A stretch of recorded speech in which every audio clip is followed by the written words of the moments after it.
Sam Ovens was that guy. At the age of 27, Forbes reported him as having a net worth of over $65 million. Consulting.com hit $30 million a year in revenue easily. When he was building Skool, he personally interviewed over 600 different people just to fill one role. But the new Sam Ovens, I find a bit hard to watch. I mean, 5 months ago he appeared on this podcast, and it only got 5,000 views. This is Sam speaking for an hour, which previously, back when he had his mastermind, people would pay $60,000 for the opportunity to have. Look, he was one of the most respected people in this entire educational business space, and all of a sudden he's gone radio silent, and he was replaced by Hormozi's distribution machine. You know, this mass media, multiple times a week, loud thumbnails and titles. This is the opposite of what Sam stood for. And so it seems almost strange to me that he would be so willing to replace himself in this way. And so I had some conversations with people involved. I even made a post about it and had some really insightful comments by people who know him personally. And you know, in this video, I'll be going over all of that and why it kind of feels like the Sam Ovens who, you know, we all used to know and love has kind of fallen off the face of the internet. I think probably the best place to start is just by taking a look at his thumbnails. I mean, if you haven't seen him before, these kind of look strange. They're so different. And if we take a look at the topics as well, I mean, monk-like discipline. He's not selling the promise. His whole channel is made to set accurate expectations. He's playing the long game. You know, these clearly weren't made for views. They were just made to get the right person. What happened to him now? I mean, what actually is his role within Skool? It feels like he's kind of thrown away the brand and reputation he had all for this product, which, I'll be honest, doesn't have the best reputation. And look, the easy conclusion to jump to, and the one that would probably get the most views in a title, is that Hormozi changed Sam in some way. And from the conversations I've had, that's not the case. What I think might have happened is maybe a bit darker and reveal something bigger about this whole industry. I believe that Sam actually picked Hormozi because Sam's mind was already changed.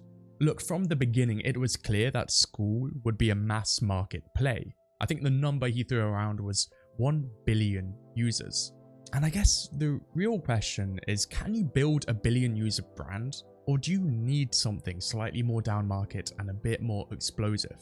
I want to put that conversation aside for a second, because the main point I want to make with all of this is that their worldviews, at least in a way that Sam used to preach in his content, are fundamentally different. Sam was all about this zen, you know, anti-hustle sort of productivity, and Hormozi is all about volume and reach and hustle, you know, just put the time in. Sam's whole philosophy was about removing, you know, take things away, it's subtraction. Hormozi's whole brand is about addition. But both of their worldviews are completely opposed. And I believe Sam's has been left at the wayside because he believes this game can only be won by Hormozi. Look, marketing and distribution is very important for a product, and you don't need me to tell you that.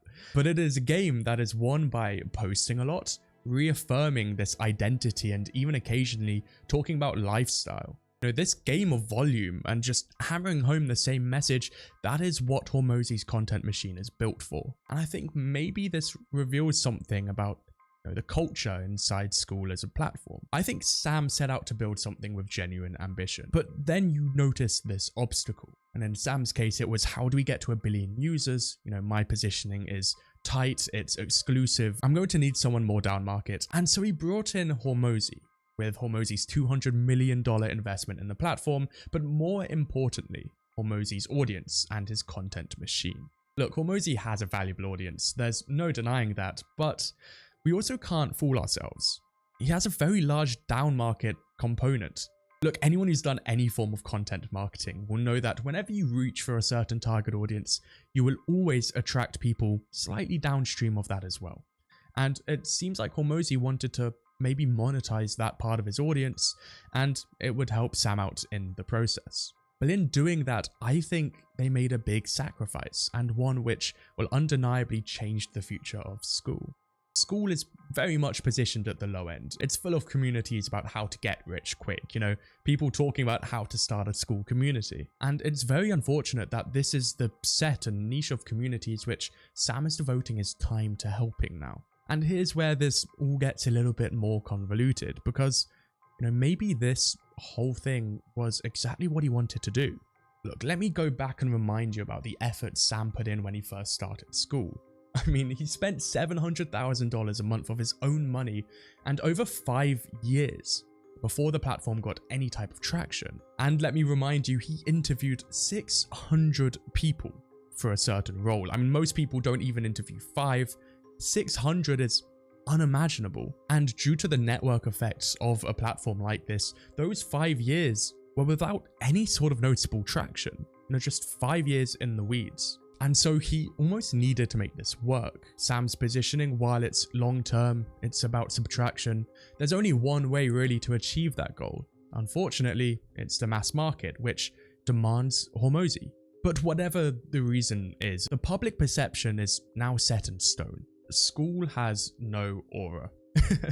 Skool feels very cheap and tacky. The perception is more about monetizing audiences than it is about providing value and teaching things.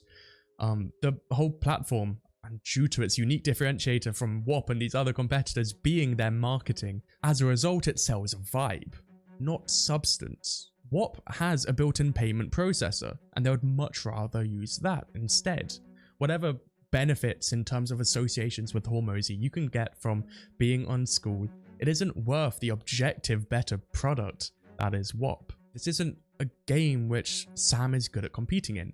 He is great at competing for substance. Look, objectively, the overgrowth, you know, what happens at that upper level of a company affects the undergrowth. You know, the users, the type of users and how they go about using the product. And since the platform's main strategy reprograms how new community owners think, and these new community owners start building their brands in the exact same way that Hormozi markets it. And so we have this cycle where people are selling info about selling info, and ultimately there's no substance, there's nothing at the bottom. Now all of this is strange, and the whole reason I believe so can be summed up nicely by a story I heard directly from Sam himself. Now when Sam hit $30 million a year with consulting.com for the first time, he had over 45 hires.